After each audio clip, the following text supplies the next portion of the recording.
Assalamualaikum warahmatullahi wabarakatuh. Wilujeng tepang wasta simpuring Muhammad Nazib Habibur Rahman. Dina ieu waktos abdi bade maparkeun rug anu judulna Kaulinan Lembur Kuring. Diantawisna ngarebut kuy, sapintrong, berepet cengkol, endog-endogan, hahayaman. Wilujeng nyakseni dah.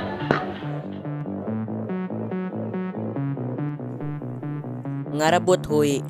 Kaulinan ieu persis siga patani anu keur ngarebut hui tina taneuh.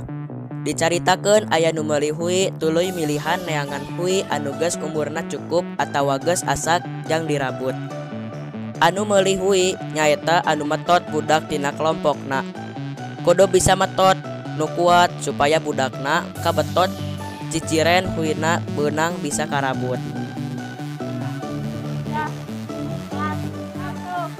Sapintrong nyaeta kaulinan ngaluncatan tali anu dicekelan kuduaan. Talina saeutik-saeutik diluhurkeun, dipaenkeun ku tilu urang make tali nu panjang. Biasana tina bahan nu leuleuy liat sangkan teu ngabahayakeun atawa disaringkeun. Kulantaran ieu biasana tali teh dijieun tina karet geulang ditumbu-tumbukeun jadi panjang. Berepet cengkol nyaeta kaulinan bari kakawihan jeung nyangkeutkeun unggal suku sabelah, terus puputeran teu meunang leupas. Endog-endogan nyaeta kaulinan make leungeun bari kakawihan. Leungeun ditumpuk bari meureub nyarupa endog, terus kegoleangan atawa endogna peupeus nuturkeun kawih.